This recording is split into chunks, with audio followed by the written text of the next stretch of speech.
Mis 4 hijos adoptivos me destruían cada noche. A los 64 años quedé embarazada de uno de ellos. Adopté 4 niños que nadie quería. Les di nombre, les di casa, les di comida, les di escuela, les di mi corazón entero partido en 4 pedazos iguales. Crié a cada uno con el amor que no pude dar a un hijo biológico, porque pasé la vida entera huyendo del embarazo por miedo a morir de la misma enfermedad que se llevó a mi madre en 8 meses. Y cuando mi marido murió y me dejó sola con los 4 dentro de casa, esos 4 hombres que yo crié, que yo alimenté, que yo vestí, que yo desperté de madrugada cuando tenían fiebre, que yo inscribí en la escuela, que yo llevé al dentista, que yo enseñé a amarrar los zapatos y a escribir su propio nombre, hicieron conmigo una cosa que no hay palabra en el diccionario que describa. Cada noche, por años, hasta que mi cuerpo hizo lo imposible. A los 64 años, después de una vida entera sin gestar, descubrí que estaba embarazada de uno de ellos. Y fue ese embarazo imposible, esa vida que no debía existir, la que me dio el valor de hacer lo que debía haber hecho desde el primer día. Hola, mis queridos. Hola, mis queridas. Qué bueno que vinieron a hacerme compañía hoy. Acérquense. Acérquense cerquita de esta abuelita que tiene el corazón lleno y rebosando y las ganas de platicar más grandes que esta sala. Mi nombre es Marlucy. Marlucy Gómez Ferreira. Tengo 72 años y vivo aquí en Aguascalientes, en esta ciudad hermosa que tiene alma de provincia. ¿Saben? Ciudad de textiles, de viñedos, de sol fuerte que castiga todo el año, de gente trabajadora que se levanta temprano y se va a la lucha sin quejarse. Aguascalientes es así. Parece metrópoli por el tamaño, pero cuando uno entra a los barrios, a las callejitas más tranquilas, todavía tiene ese airecito de ciudad de provincia mexicana, con panadería en la esquina, vecino que da los buenos días, perro durmiendo en la banqueta. Vivo en el barrio Las Arboledas, en una casita de 2 recámaras con un jardinito de rosas al frente, que es mi orgullo. Casita bonita, chiquitita, pero es mía. Es mi pedacito de paz después de todo lo que pasó en mi vida. Me encontraron aquí en la sala, sentada en mi sillón de terciopelo verde. Este sillón era de mi madre, ¿ven? Lo traje de Tulancingo cuando mi mamá falleció y nunca más lo solté. El terciopelo ya está medio gastado en los brazos de tanto sentarme y apoyar el codo. Pero no lo cambio por ningún sillón nuevo del mundo. Este sillón tiene olor a mamá. Tiene memoria. Y es aquí, en este sillón, que estoy ahora puliendo la platería que heredé de ella. ¿Ven este juego de charolas aquí en la mesita de centro? Es plata legítima, vino de Tulancingo, de una familia de origen vasco que se estableció en Hidalgo en los años 40. Mi mamá era descendiente de vascos, nació en Tulancingo, ciudad de las flores, y trajo este juego de platería como parte del ajuar cuando se casó con mi papá aquí en Aguascalientes. Son 6 piezas, 2 charolas grandes, ovaladas, con detalles de hoja de vid en los bordes, 2 charolas más chicas, redonditas, que sirven de plato para pastel, una azucarera con tapa y cucharita y una mantequillera con esa base que encaja perfectito. Cada semana sin falta saco todo de la vitrina, paso ese trapo suavecito con limón y bicarbonato, receta de mi mamá, tallo despacito, con paciencia, hasta que cada pieza brilla como espejo. Y después las pongo de vuelta en su lugar, cada una en su rinconcito, arregladitas, alineadas. Mi mamá hacía esto todos los viernes. Decía que platería guardada, sin cuidado se oscurece, pierde el brillo, crea esa capa negra que parece óxido, pero no es. Y yo estoy de acuerdo con ella, no solo para la platería, para la vida también. La vida de uno se oscurece cuando uno la guarda sin cuidar. Y la mía se oscureció mucho, mis queridos. Se oscureció de una manera que pensé que nunca más iba a ver el brillo de nada. Esta vitrina aquí a mi lado es una pieza antigua de madera maciza, con vidrio en las puertas y espejo en el fondo que multiplica todo. Mi marido, Osvaldo, la compró en un anticuario de Aguascalientes, cuando nos casamos, en 1980. Él sabía que yo iba a necesitar un lugar bonito para guardar las cosas de mi mamá, y esta vitrina se volvió el altar de mi memoria. Cada repisa guarda un recuerdo. Aquí arriba está la foto del matrimonio de mis papás, 1953. Mi mamá de velo y corona blanca, mi papá de traje oscuro con corbata chueca, que nunca aprendió a hacer bien el nudo. Al lado, mi foto de matrimonio con Osvaldo, 1980. Yo de vestido sencillo con encaje en el cuello. Él de traje café con clavel blanco en la solapa. Los dos sonriendo de esa manera de quien cree que la vida va a ser buena. Ahí en medio están las tazas de porcelana que mi abuela trajo del País Vasco cuando emigró a México. 6 tazas con plato, pintadas a mano con molinos de viento azules en un fondo blanco, tan delicadas que me da miedo lavarlas. Y en la repisa de abajo, los portarretratos. 5 portarretratos. 4 de ellos son de mis hijos adoptivos cuando eran niños. Las fotos todavía están ahí, ¿ven? No las quité, porque esas fotos son de cuando ellos eran niños de verdad, de cuando el amor todavía era amor y no se había convertido en la cosa monstruosa que se volvió después. Y al lado de los 4 hay un quinto portarretrato más chiquito, color rosa, con moñitos de listón, y dentro de él la foto de mi Aurora, mi hija biológica, la que nació de lo imposible, la que no debía existir según la medicina, la que los doctores dijeron que no podía ser, y que existe, que tiene 8 años, y dibuja todo el día y me llama mamá abue, y que es la razón por la cual me levanto cada santo día con ganas de vivir, de respirar, de continuar. Pero antes de contarles toda esta historia, quisiera pedirles un favorcito especial, ¿sí? Cuéntenme aquí en los comentarios de qué ciudadcita de México nos están viendo ahorita y a qué horita del día encontraron este video de la abuelita. De mañanita temprano con su cafecito en la mano, a la hora de la comida descansando un poquito o de nochechita ya debajo de las cobijas. Yo leo cada comentario, uno por uno. Y me pongo tan feliz cuando veo gente de cada rinconcito de este México enorme parando un ratito del día para escuchar a esta abue viejita. Cuéntenme, ándale. Quiero saber de dónde son. Quiero saber la hora. Quiero sentirlos cerquita de mí. Y si pueden, háganle clic a ese botoncito rojo de suscribirse ahí abajo del video, activen la campanita de las notificaciones para no perderse ningún video nuevo y dejen ese like de corazoncito que ayuda muchísimo a que esta historia llegue a más gente que necesita escuchar. Cada suscripción, cada like, cada comentario es un abrazo que recibo de ustedes desde acá de mi sillón de terciopelo verde. Y un abrazo, mis hijos, es la cosa que esta abuelita más necesita y más valora después de todo lo que pasó en la vida. Así que acomódense ahí, agarren una guita, un cafecito, lo que tengan cerca y vengan conmigo, porque la historia que les voy a contar hoy no es fácil, no es sencilla, no es bonita en muchas partes, pero es verdadera, es mía y necesita ser contada, porque mientras yo me quedé callada, el mal continuaba. Y fue solo cuando abrí la boca que la verdad salió y la justicia llegó. Y todo empezó mucho antes de lo que ustedes imaginan. Empezó con mi mamá, con la enfermedad de ella, con el miedo que me dejó de herencia junto con esta platería y estas tazas de porcelana. Un miedo que moldeó cada decisión de mi vida por 46 años seguidos y que, al final de cuentas, por caminos que nunca podría prever, me llevó al lugar más oscuro que una madre puede conocer. Mi mamá se llamaba Hendrika, pero todos le decían Hendi. Era su nombre vasco, que nadie en Aguascalientes podía pronunciar bien.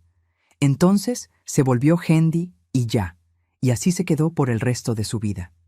Era una mujer bonita, mi mamá, alta para la época, casi 1,70 metros, de ojos café claros, piel muy blanca, llena de pecas en los brazos y en el pecho, pecas que yo heredé. Miren aquí. ¿Ven estos puntitos cafecitos en mis brazos? Son de ella. Herencia genética que cargo con orgullo.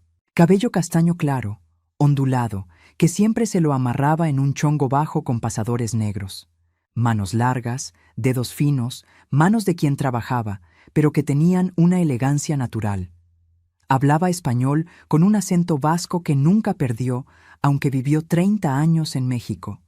Cambiaba algunas letras. A veces engrosaba las vocales de una manera chistosa que yo adoraba escuchar. y hacía las mejores rosas de azúcar que existían en este mundo.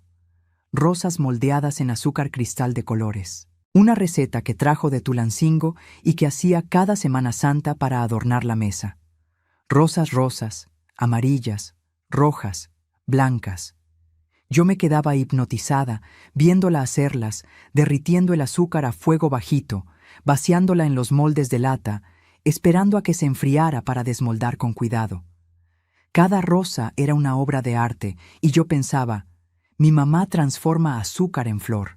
Mi mamá hace magia. Mi mamá murió en 1975. Yo tenía 18 años recién cumplidos. Ella tenía 47. Murió de cáncer de ovario. Un cáncer que llegó sin aviso, sin pedir permiso, sin dar chance de preparación. El diagnóstico llegó en marzo. La muerte llegó en noviembre. 8 meses. Y en esos 8 meses yo vi a mi mamá, esa mujer alta de ojos café, que hacía rosas de azúcar y cantaba canciones vascas mientras cocinaba, transformarse en otra persona. La vi perder el cabello castaño ondulado, pelo por pelo, después mechones que quedaban en la almohada por la mañana y que yo recogía a escondidas para que ella no viera. La vi adelgazar hasta que los huesos de la clavícula saltaban para afuera de la piel, como ramas secas. La vi ponerse tan débil que no podía levantar la cuchara de la sopa. Vi el café de sus ojos perder el brillo, como si alguien hubiera apagado la luz de adentro. La vi llorar de dolor de madrugada cuando creía que yo estaba dormida. Pero yo no dormía. Yo me quedaba ahí, del otro lado de la pared delgadita de nuestra casa, con la almohada apretada contra el pecho, los ojos abiertos en la oscuridad, oyendo a mi mamá sufrir y sintiendo la cosa más terrible que una hija puede sentir. La impotencia de no poder hacer nada para aliviar el dolor de quien te dio la vida. Ella murió en el Hospital General de Aguascalientes, en la cama número 7 del área de oncología. Me acuerdo del número de la cama, porque conté los azulejos blancos de la pared a su lado durante 8 meses y la cama estaba en la 7ª posición desde la puerta. Yo estaba a su lado en el momento final, agarrándole la mano, y ella apretó mi mano con una fuerza que no creí que una persona en ese estado pudiera tener. Apretó como quien no quiere soltar, como quien está agarrando la vida por la mano de la hija. Y después la fuerza se fue, los dedos aflojaron y ella se fue. Después del entierro, la doctora oncóloga que cuidó a mi mamá me llamó para platicar. Era la doctora Elena, una mujer seria, cabello canoso, amarrado en un chongo apretado, lentes gruesos de armazón dorado. Me dijo una cosa que se me quedó pegada en la cabeza, como hierro caliente se pega en el cuero del toro. Dijo que el tipo de cáncer que mi mamá tuvo tenía un componente hereditario fuerte, que yo, como hija, necesitaba hacerme chequeos rigurosos toda la vida y que si yo quedaba embarazada, los cambios hormonales del embarazo podrían acelerar el desarrollo de células enfermas. En mi caso, podrían. No que iban a pasar, con certeza. Podrían. Era una posibilidad, no una sentencia. Pero para una mujer de 18 años, que acababa de ver a su mamá consumirse y morir en 8 meses, que todavía sentía en los dedos la fuerza de esa mano apretando por última vez, que todavía oía en la memoria los gemidos de dolor de madrugada, podrían, era lo mismo que van a pasar. No había diferencia, no había matiz. Era una certeza absoluta en mi cabeza de 18 años, destruida por el dolor. Y decidí ese día ahí en el pasillo del hospital, con el olor a desinfectante y la luz fluorescente parpadeando y el ruido de camillas pasando, que nunca iba a quedar embarazada. Nunca. Porque quedar embarazada podía matarme de la misma manera que mató a mi mamá. Y yo había visto cómo era morir de esa manera. Había visto cada detalle. Y yo no iba a morir así, de ninguna manera. Esa decisión, mis queridos, moldeó toda mi vida. Cada elección, cada camino, cada puerta que abrí y cada puerta que cerré en los siguientes 46 años tuvo esa decisión como punto de partida. Y fue por eso que adopté 4 niños. Y fue por esos 4 niños que conocí el infierno. Pero les voy a contar despacito desde el principio para que entiendan bien cómo fue que las cosas se fueron acomodando hasta dar en lo que dieron. Mi infancia en Aguascalientes fue buena, sencilla, humilde en muchas cosas, pero buena. Buena de la manera que la infancia tiene que ser, con juegos, con patio, con guayabas del árbol y con mamá en la cocina. Mi papá, don Jerónimo, era empleado de una maquiladora textil, la más grande de la región en ese tiempo. Trabajaba en la parte administrativa, cuidaba la nómina de los obreros, no era jefe, no era gerente. Era un empleado común que salía de casa todos los días a las 6 de la mañana con pantalón de lino beige y camisa social blanca. Tenía 5 camisas blancas iguales que mi mamá lavaba y planchaba con plancha de carbón cada sábado por la mañana. Sombrero de palma en la cabeza cuando el sol estaba fuerte y regresaba a las 6 de la tarde todos los días, sin falta, sin retraso, sin quejarse. Hombre de pocas palabras, mi papá. No era de abrazar, de besar, de decir te amo. Era de esos hombres que demostraban amor por el trabajo, por la presencia, por el sustento. Nunca faltó comida en casa, nunca dormí con hambre, nunca llegué a la escuela sin lunch. Y en esa época, para mucha gente, eso ya era amor suficiente. Hoy yo sé que había más formas de amar, pero en ese tiempo, los hombres eran así y uno no cuestionaba. Mi mamá se quedaba en casa. Cuidaba de mí y de mi hermano mayor, Adriano, que era 3 años mayor que yo. Hendy cocinaba comida mexicana, pero siempre con ese toque vasco que nunca perdió. Hacía arroz y frijoles todos los días, como cualquier ama de casa mexicana, pero en Navidad hacía panchineta, que son unas empanaditas dulces vascas rellenas de crema y cerezas, que quedaban doraditas por fuera y suavecitas por dentro, espolvoreadas con azúcar glas. En Semana Santa, además de las rosas de azúcar, hacía un pastel que llamaba mamia, que era como un flan vasco con leche cuajada y miel que perfumaba toda la casa. Y yo me quedaba sentada en la cocina solo para sentir ese olor que me hacía agua a la boca. Y siempre, siempre, todo el día, había café fresco pasado en la cafetera de peltre, esa cafetera azul que silbaba cuando el agua hervía. Mi mamá decía que el café de cafetera era la única cosa que los mexicanos hacían mejor que los vascos. Y adoptó esa costumbre en el primer mes que pisó México y nunca más la soltó. Vivíamos en una casa buena de ladrillo, 3 recámaras, sala con ventana grande que daba a la calle, cocina espaciosa con estufa de gas. Mi papá insistió en estufa de gas porque creía que estufa de leña era cosa de rancho, y patio grande con un árbol de guayabas enorme que daba guayabas rosadas toda la temporada. Guayabas dulces de pulpa rosada que escurría jugo por la barbilla cuando uno las mordía. Yo y Adriano vivíamos en ese patio. Jugábamos fútbol con pelota de calcetines cuando no había pelota de verdad. Nos subíamos al árbol de guayabas hasta la rama más alta y nos quedábamos ahí arriba, viendo la calle, sintiendo el viento caliente de Aguascalientes que venía cargado de olor a mezquite quemado en la época de secas. Hacíamos carpas con sábana vieja colgada del tendedero de ropa. Jugábamos a las escondidas con los hijos de doña Carmela, la vecina española del lado izquierdo, y con los nietos de don Joaquín, el zapatero del lado derecho. También estaba el lavadero en el fondo del patio, de cemento grueso con llave de bronce que rechinaba cuando se abría. Mi mamá lavaba ropa ahí todos los días, tallando sábanas y camisas en el lavadero con jabón sote, siempre con el radio prendido, sintonizado en la XEA Olio de Aguascalientes, que tocaba música norteña todo el día. Los Cadetes de Linares, los Tigres del Norte, los Invasores de Nuevo León. Y yo pensaba que era lo más chistoso del mundo ver a mi mamá vasca, de ojos café y acento cargado, cantar corridos norteños mientras retorcía sábanas en el lavadero. Le gustaba de verdad. Decía que la música mexicana entraba al corazón y hacía casa y no salía nunca más. Y no salió. Hasta en los últimos días en el hospital, cuando ya casi no hablaba, le llevé una radiocita de pilas y puse norteño bajito al lado de la cama y la vi mover los labios tratando de cantar.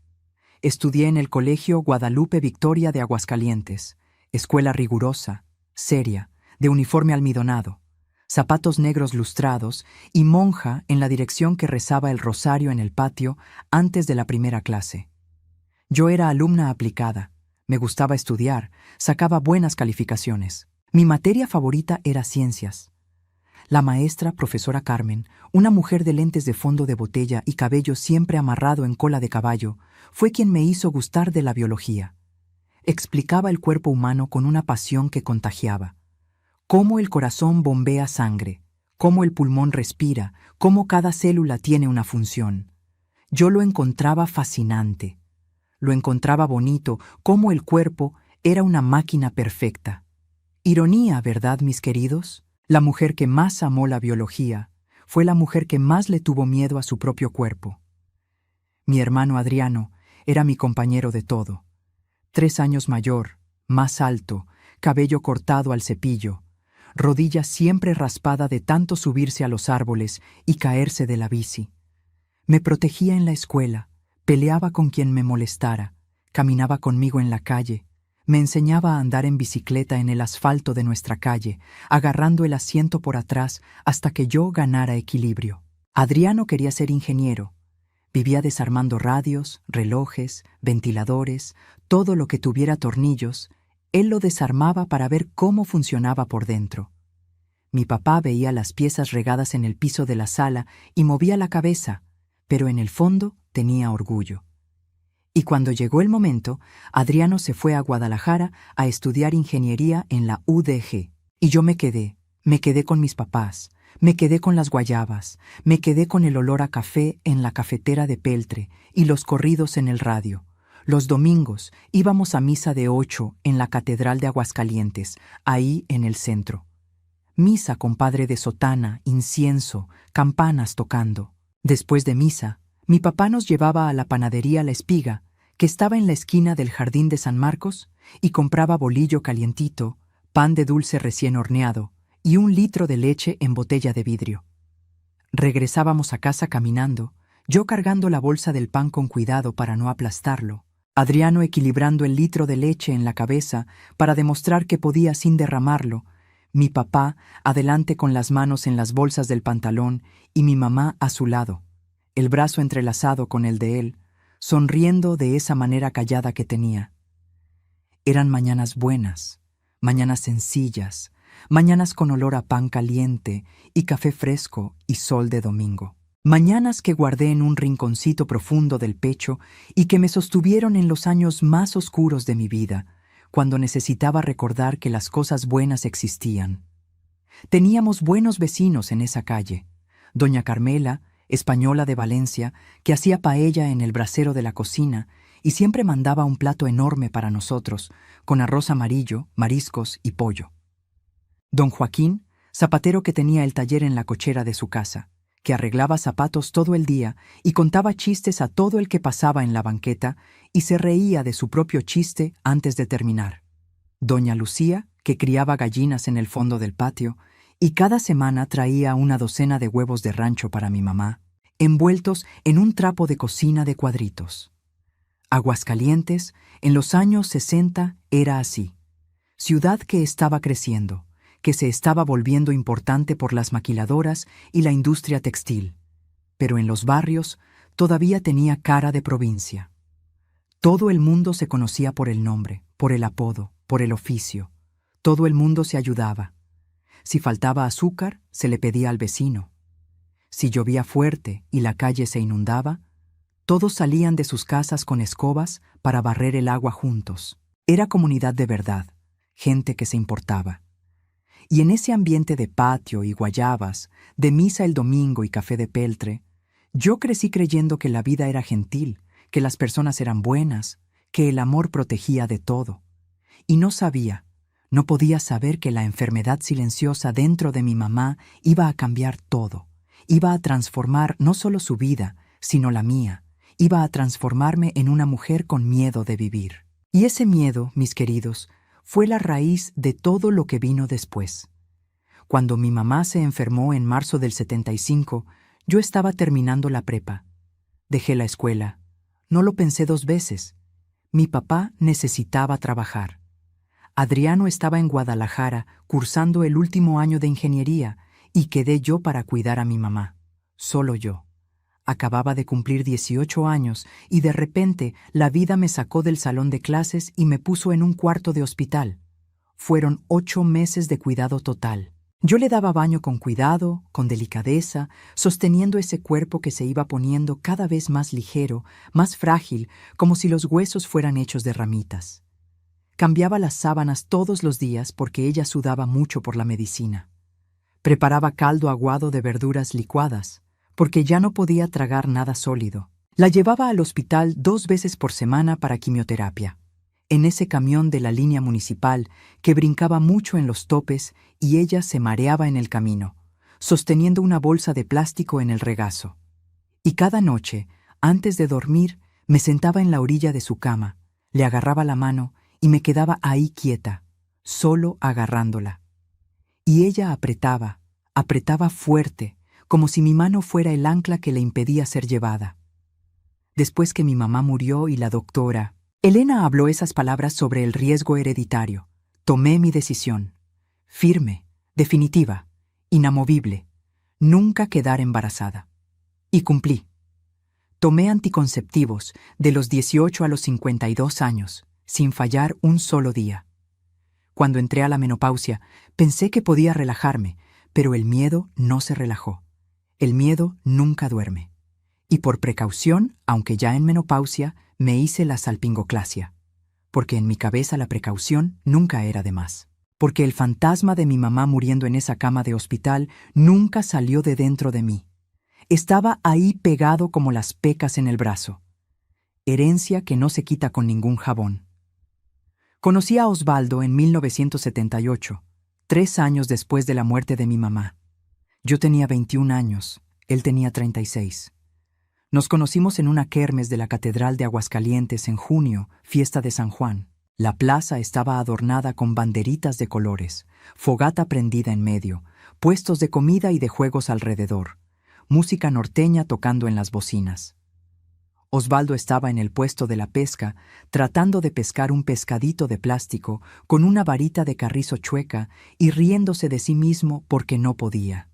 Hombre grandote, de mano gruesa, que no podía pescar un pez de mentiras. Pasé cerca, vi la escena y me reí. Me reí fuerte, sin querer. Él me miró con esa sonrisa abierta de quien no tiene maldad en el cuerpo y dijo: «Señorita, ayúdeme aquí, que este pez me está ganando». Y lo ayudé. Me acerqué al puesto, agarré la varita y pesqué el pez en el primer intento. Él abrió los ojos grandes y dijo: «Ya, ahora le debo una». Y me pagó con un algodón de azúcar rosa que compró en el puesto de al lado. Ese algodón de azúcar que se derretía en la boca y se pegaba en los dedos y en la nariz. Y nos quedamos ahí platicando, riéndonos, comiendo algodón de azúcar mientras la música norteña tocaba y los niños corrían entre los puestos. Y esa noche sentí, por primera vez desde la muerte de mi mamá, que tal vez la vida podía ser buena otra vez. Osvaldo era empleado público. Trabajaba en el ayuntamiento de Aguascalientes, en el área de catastro. Pasaba el día entero sellando documentos, archivando carpetas, atendiendo al contribuyente en la ventanilla. Hombre tranquilo, de voz mansa, que nunca alzaba el tono a nadie. Usaba camisa de manga corta, pantalón de vestir de poliéster, zapatos negros siempre boleados. Tenía bigote fino partido en medio, cabello oscuro partido de lado con brillantina, lentes de armazón grueso que se le resbalaban por la nariz y que se empujaba para arriba con el dedo índice todo el día. No era guapo en el sentido de revista, pero tenía una belleza que venía de adentro, una belleza de carácter, de alma, que brillaba en sus ojos cafés. Ojos tranquilos, ojos de hombre que no tiene prisa y no tiene miedo y no tiene maldad. Noviamos 2 años, noviazgo derecho, de visita en la sala con mi papá vigilando, de paseo en el jardín el domingo, de nieve en la nevería de la calle Galeana. Y antes de casarnos, me senté frente a él, en la mesa de una cafetería del centro, y le conté todo. Le conté de mi mamá, le conté del cáncer, le conté del miedo que vivía dentro de mí como inquilino que no paga renta y no se va. Le conté de la decisión. Le dije, viéndolo a los ojos, sin pestañear: «Osvaldo, no quiero quedar embarazada nunca. Nunca en la vida. Si tú quieres hijo biológico, es mejor que no te cases conmigo. Busca otra mujer, porque no voy a cambiar de opinión, ni hoy, ni dentro de 10 años, ni nunca». Él se quedó en silencio, Me miró por un tiempo que pareció una hora, pero debe haber sido 1 minuto, y dijo con esa voz mansa de él: «Marlucy, yo te quiero a ti. Hijos, les damos una vuelta».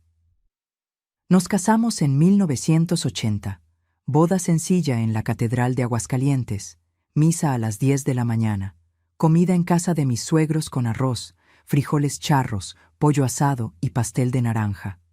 Mi papá estaba ahí, serio como siempre, de traje oscuro y corbata chueca. La misma dificultad con corbata de la foto de boda de mi mamá.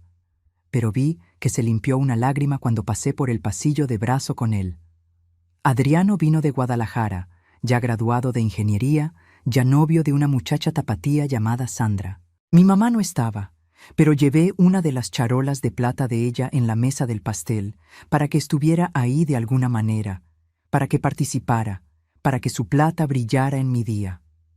La vuelta que Osvaldo encontró para que tuviéramos hijos sin que yo quedara embarazada fue la adopción, y acepté con el corazón abierto. Más que aceptar, quise con una fuerza que venía del hoyo que el miedo al cáncer había cavado dentro de mí. Yo no podía gestar, pero podía criar. Y criar, pensaba yo, era ser mamá de la misma manera, con la misma intensidad, con el mismo amor, con el mismo sacrificio, solo que sin el riesgo de morir. En 1994, cuando yo tenía 37 años y Osvaldo 52, fuimos al DIF municipal de Aguascalientes. Y ahí conocimos a Wesley, niño de 12 años, ojos grandes, oscuros, vivos, siempre mirando de lado, como quien está esperando el golpe. Cuerpo flaco, brazos delgados, actitud desconfiada de quien ya recibió más golpes de la vida de los que cualquier niño debería recibir. Mamá biológica presa, papá desconocido. Vivía en el albergue desde los 6 años. 6 años esperando que alguien llegara y dijera: «Te quiero». Y nadie llegaba, porque nadie quiere niño de 12 años. La gente quiere bebés, quiere niños de 2, 3 años. Niño de 12, rebelde, desconfiado, lleno de trauma, nadie lo voltea a ver 2 veces. Yo lo volteé a ver. Y cuando vi a ese niño, pasó una cosa dentro de mí que no esperaba y que nunca voy a poder explicar bien. Una cosa que ningún miedo, ninguna decisión racional, ninguna salpingoclasia podía impedir. Sentí que era mamá ahí en ese instante, viendo a un niño que no era de mi sangre, que no había salido de mi cuerpo, que no tenía mi nariz, mis ojos, mis pecas, pero que me necesitaba, y yo a él. Y esa necesidad mutua, ese encaje que pasó ahí en el patio de ese albergue, fue la cosa más bonita y más peligrosa que viví. Bonita porque era amor puro. Peligrosa porque pensé que amor puro bastaba para todo. Y no basta. Trajimos a Wesley a casa. Le di recámara, le di ropa nueva, le di comida casera, le di nombre. Wesley Ferreira Braga, mi hijo. Y dejé mi empleo en el ayuntamiento. Trabajaba en el mismo edificio que Osvaldo, en el área de archivo, y me quedé en casa. Mamá de tiempo completo, cocinando, lavando, planchando, llevándolo a la escuela en la mañana y recogiéndolo en la tarde, ayudando con la tarea de noche en la mesa de la cocina, preparando lonchera con jugo de naranja y bolillo con mantequilla. 2 años después, en 96, adoptamos a Rafael. 10 años, mismo albergue, niño cerrado como caja fuerte, callado como sombra, que no veía a los ojos de nadie y no dejaba que nadie lo tocara sin que trabara el cuerpo entero. Mamá biológica presa por narcotráfico, papá desconocido. En 98 llegó Douglas, 10 años, de un albergue diferente en Zacatecas, abandonado en la maternidad al nacer. 10 años de albergue. 10 años sin papá, sin mamá, sin nadie que lo llamara suyo. Niño ansioso, que se mordía las uñas hasta sangrar y tenía pesadillas cada noche y despertaba gritando. Y en el 2000 llegó Tiago, 10 años, albergue de Aguascalientes, mamá biológica fallecida, abuela materna que dijo que no podía criarlo. Niño callado, obediente de más, que hacía todo perfectito y nunca daba problemas. Pero yo sabía ahí en el fondo que esa obediencia exagerada no era tranquilidad, era miedo. Miedo de equivocarse y ser devuelto. Miedo de dar lata y perder a la mamá otra vez. Porque niño adoptado carga dentro de sí un miedo que niño biológico no conoce. El miedo de no ser suficiente. El miedo de que si no es perfecto, va a ser mandado de regreso. Va a perder todo otra vez. 4 niños, todos grandes, todos que nadie quería. Y yo los quise a todos, porque cada niño que traía del albergue a casa era una victoria contra el miedo, contra el cáncer que me robó a mi mamá y me robó el valor de gestar. Yo no podía tener hijo de mi cuerpo, pero podía salvar a los hijos que el mundo había tirado. Y los salvé. O creí que los había salvado. Osvaldo fue el mejor papá que esos niños podían tener. Hombre presente, paciente, que no alzaba la voz. Ayudaba con la tarea de escuela, sentado en la mesa de la cocina, con paciencia de santo, explicando cuentas de matemáticas por 5ª vez, sin irritarse. Llevaba a los niños a la cancha a jugar fútbol el sábado por la mañana. Les enseñaba a arreglar cosas en casa, cambiar un foco, apretar un tornillo, destapar la tarja. Se sentaba al lado de Tiago cada noche a leerle un cuento antes de dormir, porque Tiago, el más chico, le tenía miedo a la oscuridad. Los niños crecieron, y crecieron con dificultades. Wesley fue el más difícil en la adolescencia. Peleaba en la escuela, respondía feo, probaba todos los límites posibles cada santo día. Rafael siguió cerrado, no hablaba de sus sentimientos, no abrazaba, no dejaba que nadie se acercara de verdad. Douglas tenía ansiedad severa, crisis de pánico, pesadillas casi todas las noches. Se mordía las uñas hasta sangrar y después se mordía la piel alrededor. Y Tiago seguía obediente de más, callado de más, bueno de más, de una manera que me daba un apretón en el pecho, porque yo sabía que nadie es así de bueno, por voluntad propia. Era supervivencia. Yo amé a los 4 con todo lo que tenía dentro de mí. Todo. Cada gota de amor que no pude dar a un hijo biológico, se la di a ellos, multiplicado por 4.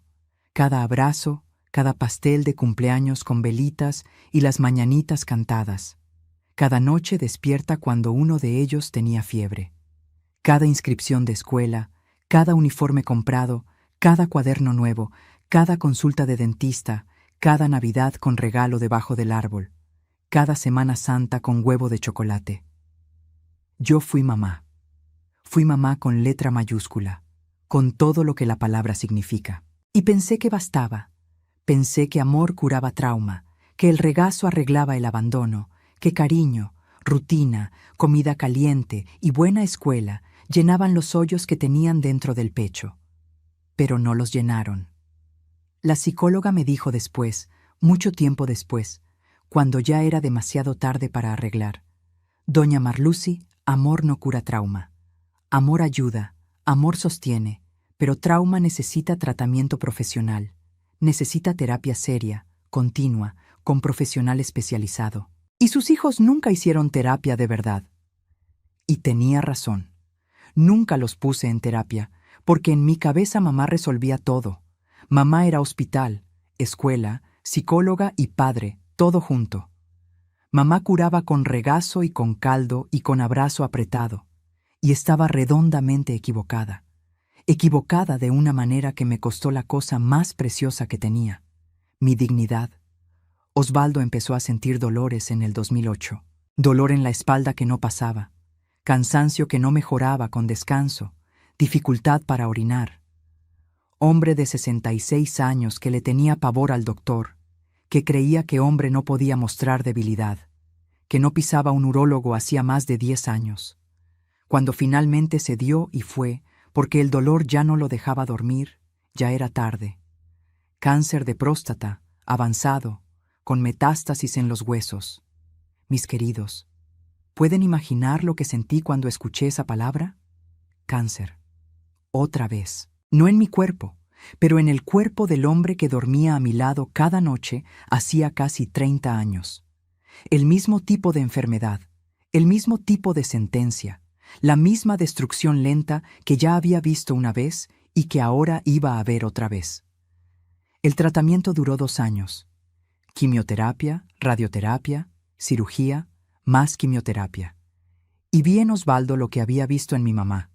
Lo vi adelgazar hasta que la ropa le quedaba grande de más. Vi el cabello caerse. Vi la fuerza irse. Lo vi ponerse tan débil que necesitaba que lo ayudara a ir al baño. Vi en sus ojos la misma cosa que vi en los ojos de mi mamá 20 y tantos años antes.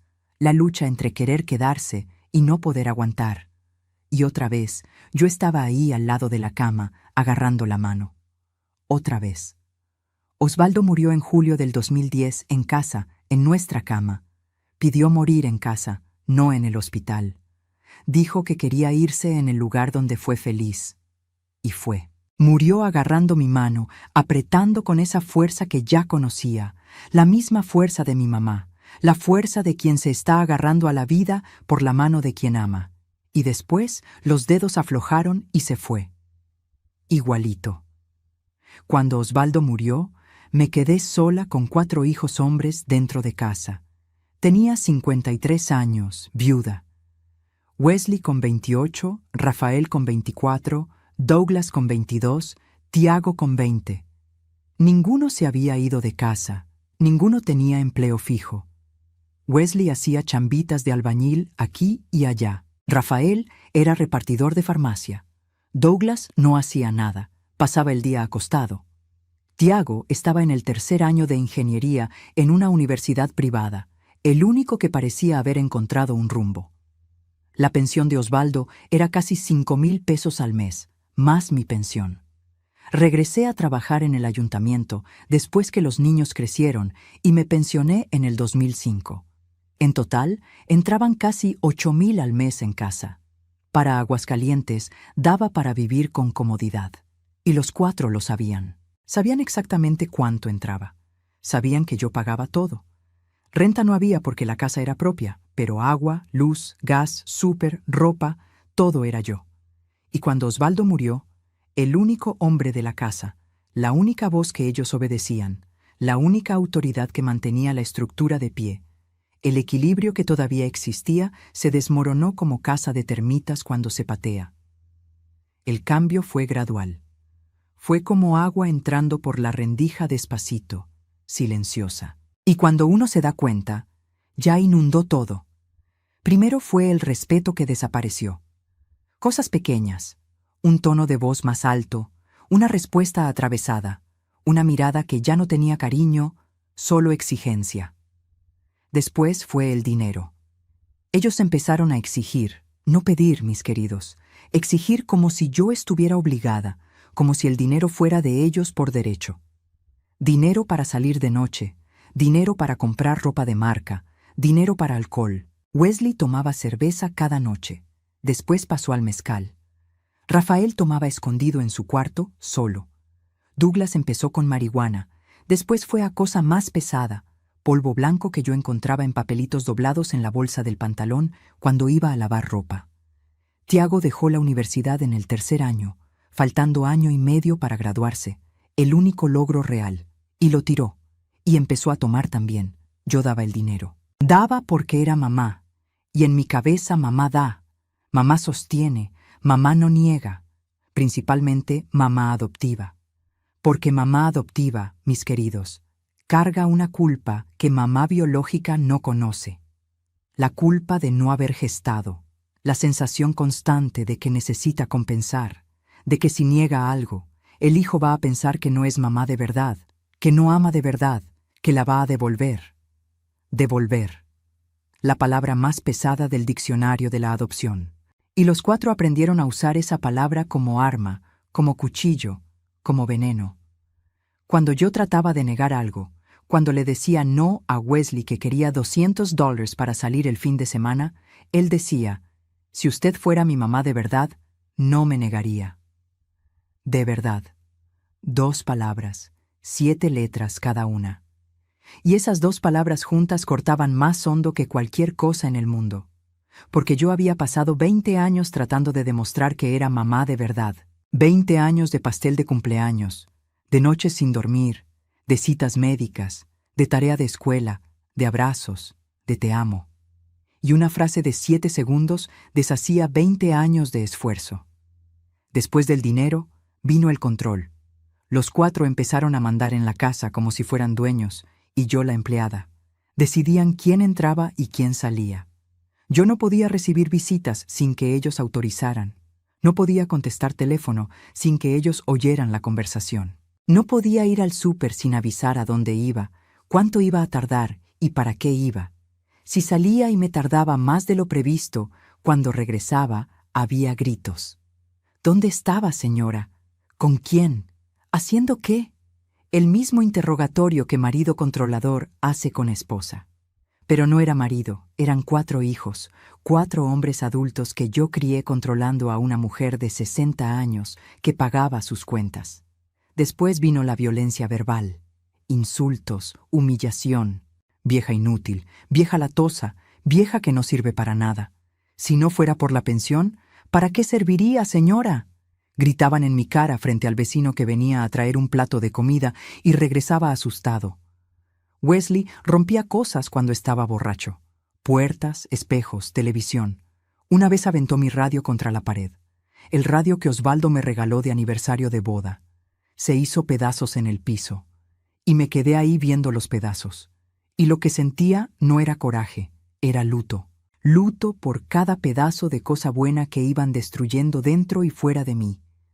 Rafael le daba puñetazos a la pared cuando lo contrariaban, y la pared del pasillo quedó llena de hoyos que yo tapaba con pasta cuando ellos salían. Douglas amenazaba: «Si no me da el dinero, la quiebro, señora».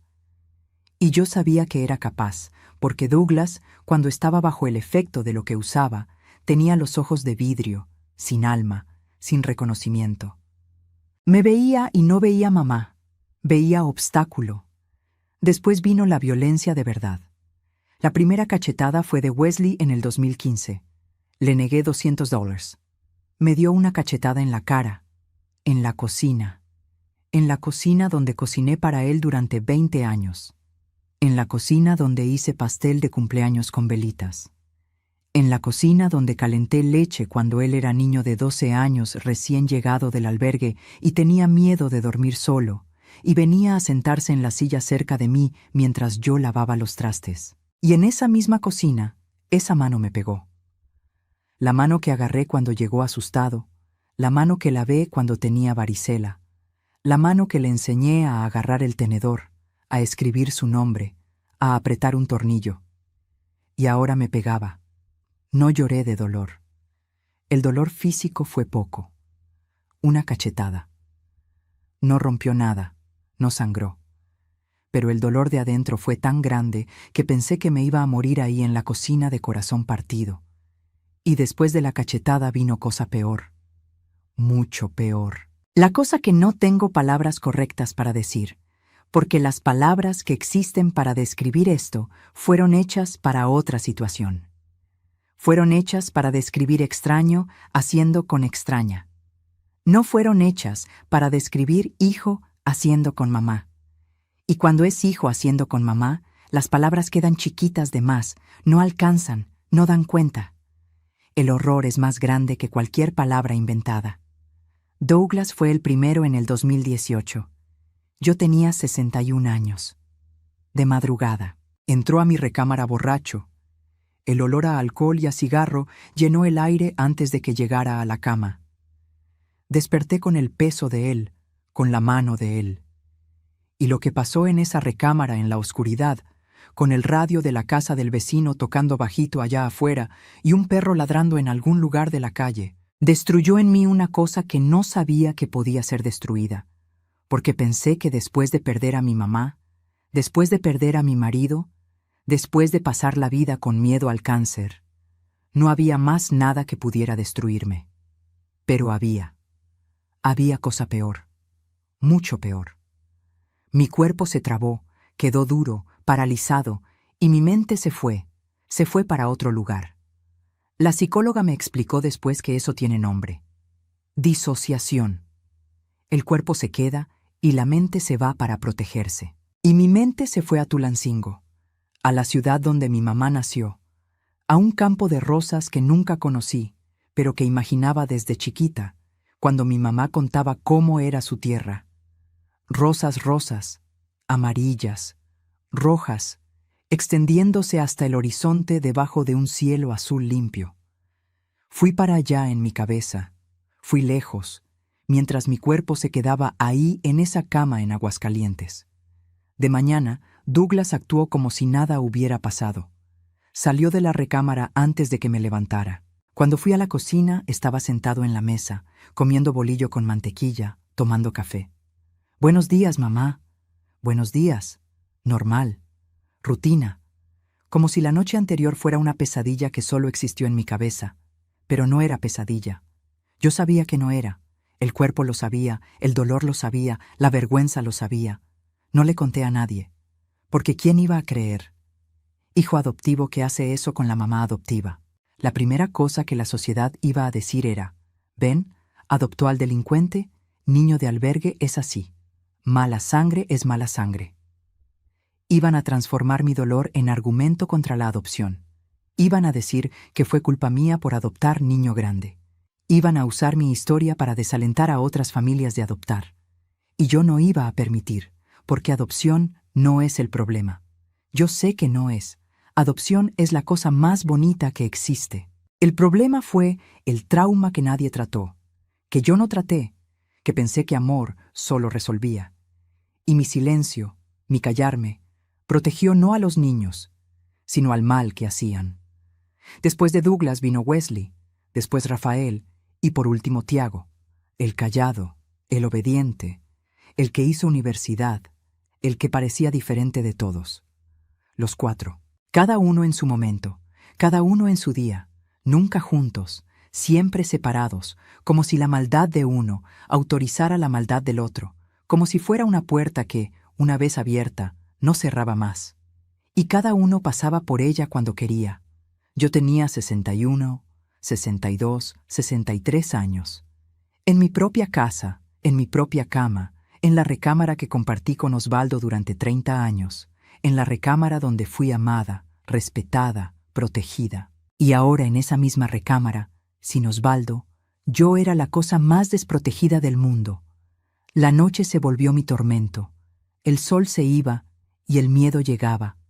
El estómago se revolvía, el corazón se aceleraba. Yo oía los pasos en el pasillo de madera, tac, tac, tac, despacito, y todo mi cuerpo se congelaba. ¿Quién sería esta vez? El olor a alcohol a veces delataba, pero a veces venían sobrios. Y cuando venían sobrios era peor, mucho peor, porque cuando venían sobrios no tenían excusa. Sabían exactamente lo que hacían. Hacían con los ojos abiertos, hacían con conciencia, hacían porque podían, porque yo era vieja, porque yo era mamá, porque yo no iba a denunciar, porque tenían certeza absoluta de que me iba a quedar callada para siempre.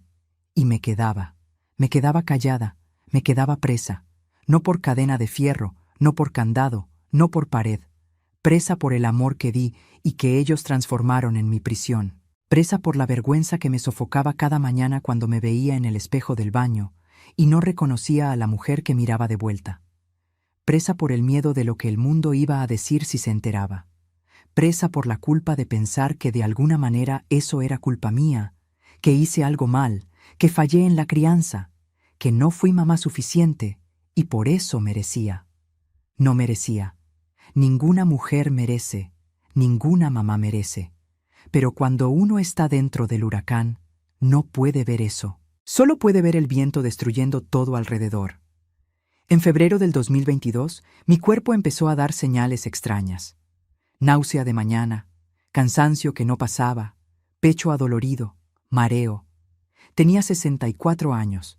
Pensé que era la edad, pensé que era presión alta descontrolada. O pensé que era cáncer. El miedo eterno, la herencia maldita de mi mamá que me acompañaba hacía 47 años. Pensé, llegó, finalmente llegó. El cáncer del que pasé la vida huyendo me alcanzó. Fui con mi ginecóloga, la doctora Patricia, que me atendía hacía 15 años, mujer competente, seria, cabello corto, bata siempre blanca. Pidió los estudios de rutina, sangre completa, ultrasonido, marcadores tumorales. El resultado llegó en 3 días. La doctora Patricia me llamó al consultorio, se sentó en la silla, cruzó las manos encima del escritorio, me vio a los ojos con una expresión que no pude descifrar. Era sorpresa, preocupación, imposibilidad, y dijo: Marlucy, le voy a decir una cosa y necesito que se quede tranquila. ¿Es cáncer, doctora? No, no es cáncer. ¿Entonces qué es? Está embarazada. Silencio. El reloj de pared del consultorio haciendo tic-tac, el aire acondicionado zumbando, el sonido amortiguado del tráfico de la calle allá afuera, y la palabra embarazada flotando entre nosotras dos como un globo que nadie sabe si agarrar o dejar ir. Doctora, tengo 64 años. Lo sé. Estoy en la menopausia hace 12 años. Lo sé. Pero el ultrasonido muestra un embrión de aproximadamente 8 semanas con latido cardíaco activo. Pero me hice salpingoclasia, doctora. Me vio, se quitó los lentes, se talló los ojos y dijo: Marlucy, la salpingoclasia puede revertirse espontáneamente, es rarísimo, pero las trompas pueden recanalizarse naturalmente, especialmente en mujeres con cambios hormonales en su rango de edad. Y la ovulación postmenopausia, aunque extremadamente rara, está documentada en la medicina. Existen casos. Raro. Todo era raro. La ovulación postmenopausia era rara. La recanalización de la salpingoclasia era rara. El embarazo a los 64 era raro. Yo era la excepción de 3 excepciones al mismo tiempo. La excepción de la excepción de la excepción. Pero yo sabía una cosa que la doctora no sabía. Y saber esa cosa transformaba lo que podría llamarse milagro médico en el horror más absoluto que una mujer puede vivir. Porque yo sabía quién era responsable de ese embarazo. Era uno de los 4. De los 4 que me destruían. Y el bebé dentro de mí, el bebé imposible, raro, excepción de 3 excepciones, era resultado de lo que me hacían cada noche. Salí del consultorio en estado de shock. Tomé el camión, me bajé en la parada de siempre, caminé hasta casa. Los 4 estaban ahí, como siempre, cada uno en su rincón. Wesley tirado en el sillón, viendo televisión. Rafael en su cuarto con la puerta cerrada. Douglas en la cocina comiendo algo. Tiago en el patio fumando. Todos ahí en mi casa, comiendo mi comida, viviendo de mi dinero. Y uno de ellos había puesto dentro de mí una vida que la medicina consideraba casi imposible. Entré al baño, cerré la puerta con seguro. Me senté en el piso frío de mosaico y lloré. Lloré como nunca había llorado en la vida. Lloré más de lo que lloré cuando mi mamá murió, más que cuando Osvaldo murió. Lloré por 4 años de destrucción. Lloré por el embarazo imposible que vino de la manera más monstruosa posible. Lloré por todo lo que di y por todo lo que me fue arrancado. Lloré por la mujer de 18 años que decidió nunca quedar embarazada por miedo a morir y que ahora, a los 64, estaba embarazada de su propio hijo adoptivo. La vida haciendo la broma más cruel que existe. Pero después de llorar hasta que no quedaron más lágrimas dentro de mí, pasó una cosa que cambió todo. Una cosa chiquita, sencilla, casi imperceptible. Me puse la mano en el vientre. Ahí, sentada en el piso frío del baño, de ojos hinchados y nariz corriendo, me puse la mano en el vientre y sentí. No sentí al bebé moverse. Con 8 semanas era imposible. Pero sentí otra cosa. Sentí que ahí dentro había vida. Vida mía, de mi cuerpo, de mi sangre. El primer hijo biológico que iba a tener en toda mi existencia. A los 64 años. Después de 46 años huyendo. Después de tomar anticonceptivos por 34 años. Después de hacerme la salpingoclasia.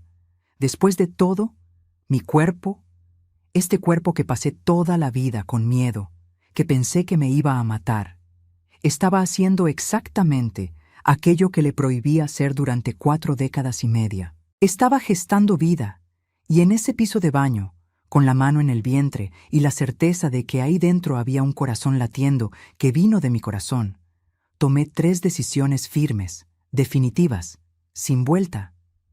Primera, iba a tener a ese bebé.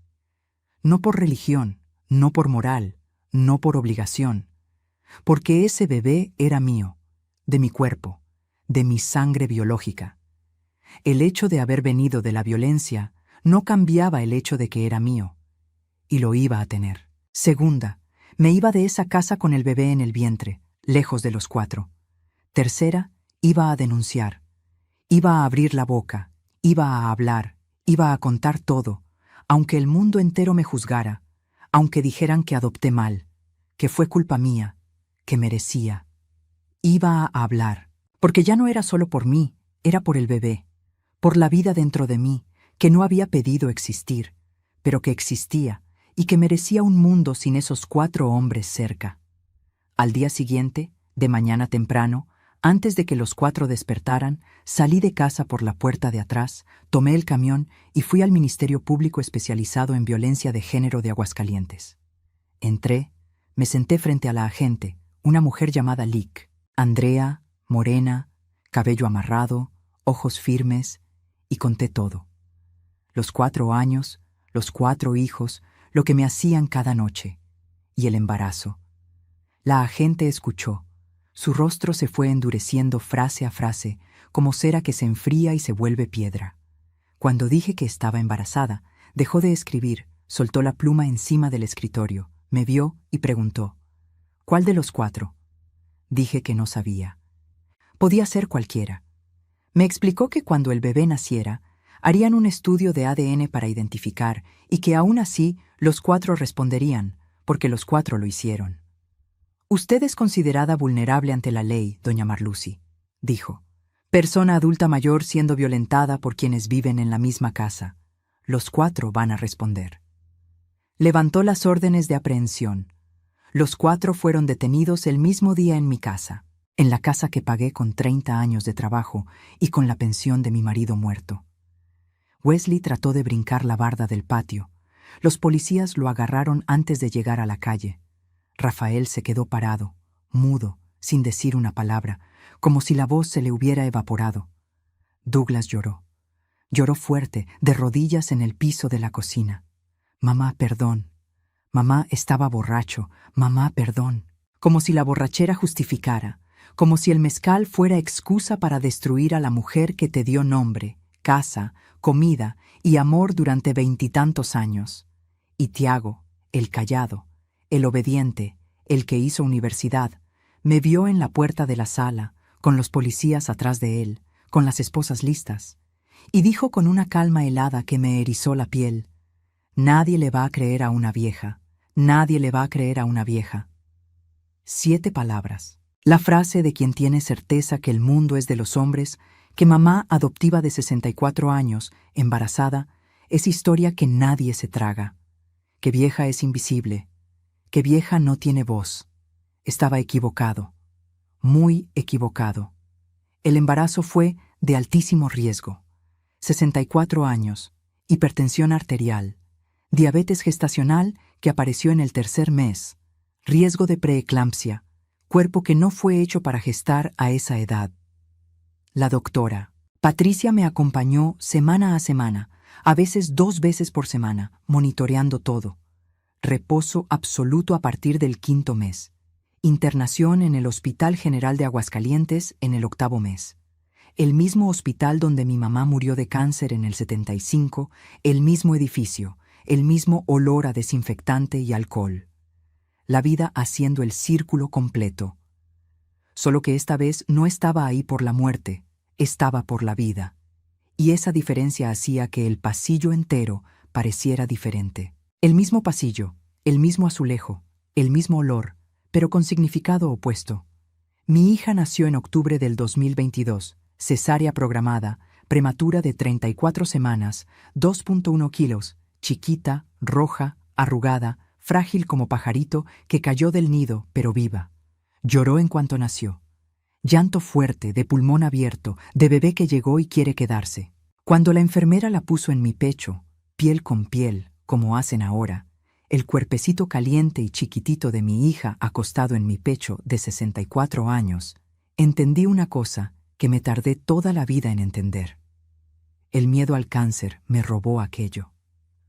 46 años de miedo me robaron esa sensación. Ese peso ligero, ese calor de vida nueva, esa respiración cortita, rápida, haciendo que mi pecho subiera y bajara en su ritmo. Ese olor a bebé recién nacido, que no se parece a ningún otro olor del mundo. Esa cosa que no tiene nombre en el diccionario, pero que toda mamá que dio a luz conoce. La primera vez que el hijo se acuesta en el pecho de la mamá. Yo lo tuve a los 64, atrasado 46 años, viniendo del horror más profundo. Pero lo tuve. Y lloré. Esta vez era llanto diferente de todos los otros llantos de mi vida. No era llanto de dolor, no era de miedo, no era de alivio. Era llanto de inicio, de cosa naciendo, de página volteándose, de vida nueva. Llanto de inicio, mis queridos, la cosa más bonita que existe. Le puse Aurora, porque Aurora es lo que viene después de la noche más oscura, y mi noche había sido la más oscura que existe. El estudio de ADN se hizo cuando Aurora tenía un mes de vida. El resultado confirmó. El padre biológico era Douglas, el tercer hijo adoptivo, el que usaba drogas, el que lloró de rodillas en el piso, pidiendo perdón cuando la policía llegó. Los 4 fueron juzgados en el 2023. Tribunal de Justicia de Aguascalientes. Los 4 juntos en el mismo juicio. Acusación. Delito contra persona vulnerable de forma continuada. Yo declaré con Aurora en brazos 8 meses de vida. Entré al tribunal con mi hija biológica en el brazo izquierdo y la verdad en la boca. Y le conté al jurado, 5 mujeres y 2 hombres, todo lo que los 4 me hicieron. Con voz firme, sin temblar, sin llorar, porque ya había llorado todas las lágrimas que existían dentro de mí. No quedaba ninguna más. Quedaba solo verdad. Y verdad no necesita lágrima. Verdad se sostiene sola. Los 4 abogados de defensa intentaron la misma estrategia. Argumentaron que mamá adoptiva no es mamá de verdad, que el vínculo entre nosotros no era biológico, que la relación de mamá e hijo era, en sus palabras, artificial, y que, por lo tanto, la acusación no se sostenía de la forma como fue planteada. El fiscal destruyó el argumento en 3 frases que guardé en la memoria y que voy a repetir aquí porque merecen ser oídas. Dijo que mamá es quien cría, que la ley mexicana reconoce la adopción plena como vínculo idéntico al biológico, sin distinción, y que la defensa presentada era moralmente repugnante y jurídicamente nula. El jurado condenó a los 4. Unanimidad. 7-0, sin un solo voto de absolución. Wesley, 18 años. Rafael, 16 años. Douglas, 20 años, con agravante por la paternidad confirmada por ADN. Tiago, 15 años. El mismo Tiago que dijo que nadie le iba a creer a una vieja. Cuando el juez leyó la sentencia, Aurora estaba dormida en mi regazo.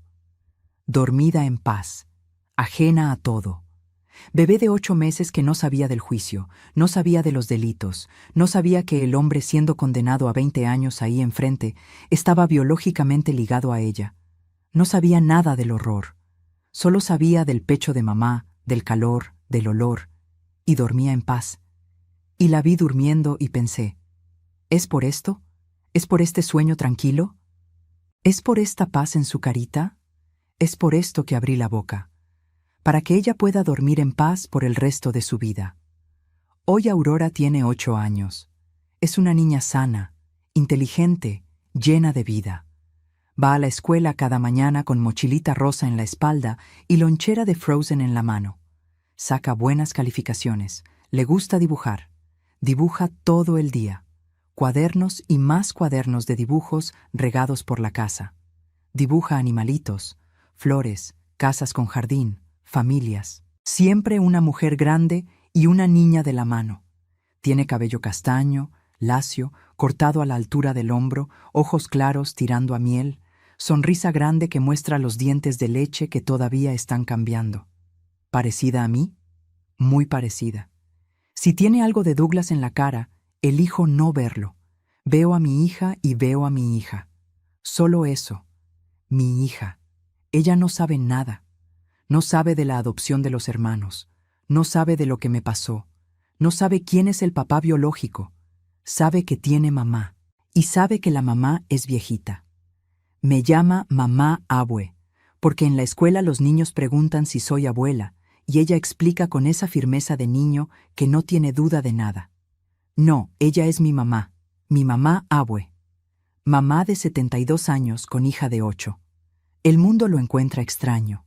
Yo lo encuentro milagro. Mi día hoy es sencillo y bonito. Despierto temprano antes de Aurora, preparo el café, hago su lunch, arreglo su mochila. Cuando despierta, desayuna en la mesa de la cocina conmigo, contándome lo que soñó. Siempre sueños de colores y alegres. La llevo a la escuela de la mano, caminando despacito, porque mis piernas ya no son tan rápidas. Regreso a casa, limpio, cocino, pulo mi platería, riego las rosas del jardín. En la tarde, cuando regresa de la escuela, hacemos tarea juntas en la mesa. Ella dibuja, yo tejo o leo el periódico. En la noche preparo la cena. Arroz, frijoles, picadillo, ensalada, comida sencilla de mamá. Después de cenar, se baña, se cepilla los dientes y viene a pedirme cuento antes de dormir.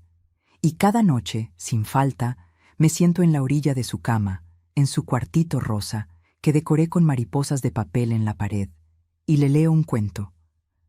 A veces invento historias de princesas que viven en campos de rosas en Hidalgo, y ella se duerme acurrucada en la almohada, de ojos cerrados, con esa sonrisa de niña que está en paz. Y antes de dormir, siempre, se acurruca en mi pecho, en el mismo pecho donde se acostó con 2.1 kilos de vida, y dice, «Te amo, mamá abue». Y la aprieto en mis brazos con cuidado para no apretar de más y digo, «Te amo, mi hija».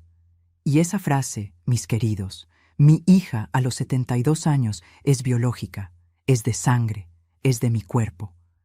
El cuerpo que pasé la vida con miedo, el cuerpo que pensé que me iba a matar, y que al final me dio la única cosa que siempre quise y nunca tuve valor de buscar, una hija.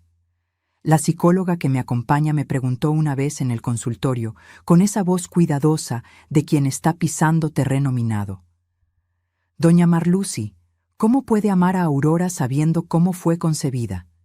Y dije sin dudar, «Doctora, usted planta rosas. ¿Sabe de dónde viene el abono?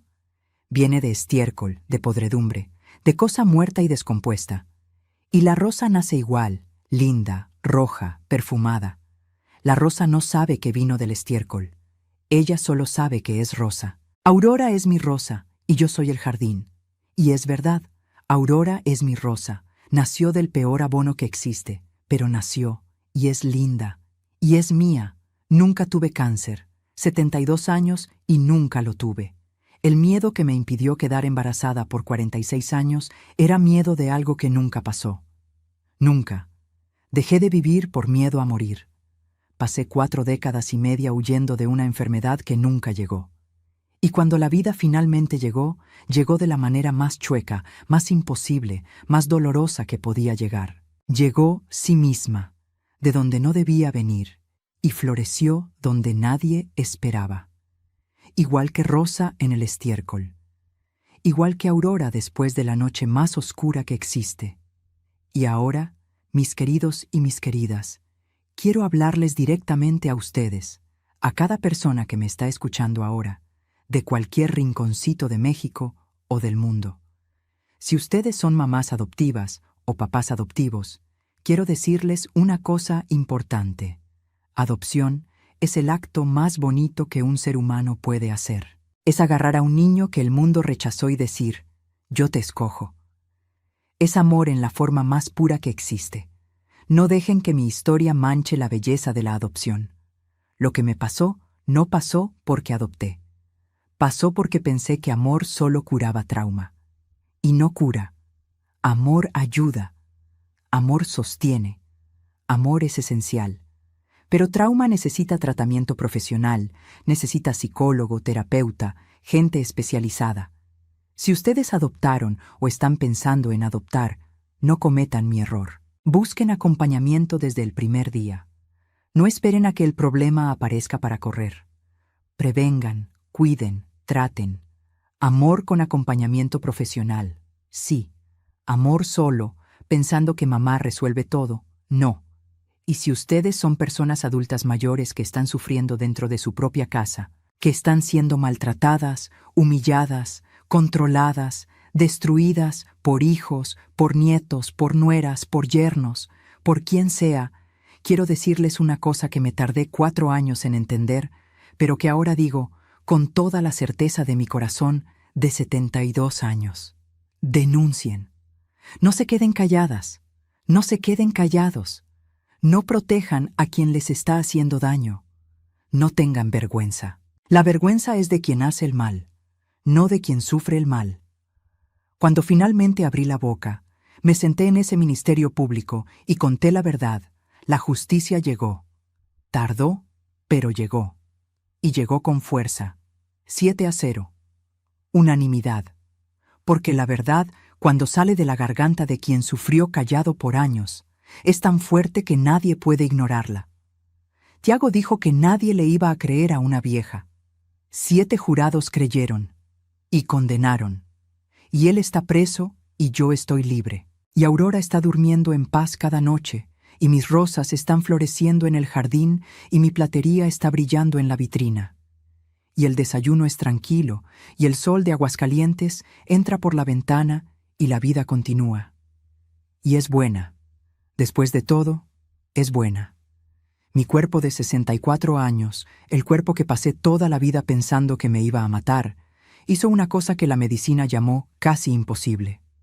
Gestó vida. Y si mi cuerpo, cansado, envejecido, lastimado, destruido, fue capaz de hacer lo imposible, entonces yo creo con toda la fuerza de mi alma que cualquier persona es capaz de volver a empezar a cualquier edad, de cualquier situación, porque la vida no pide permiso, no respeta la estadística, no sigue manual. La vida viene cuando tiene que venir. Y cuando viene, viene con la fuerza de quien no acepta ser impedida. Si ustedes o alguien que conocen está pasando por situación parecida, por favor, sepan que en todo lugar del mundo existen autoridades y organizaciones listas para ayudar. Busquen información en su región. Hablen, cuenten, no guarden dentro de ustedes el peso que no es de ustedes cargar. Yo cargué durante 4 años y casi muero por dentro. Casi me rendí, casi me apagué.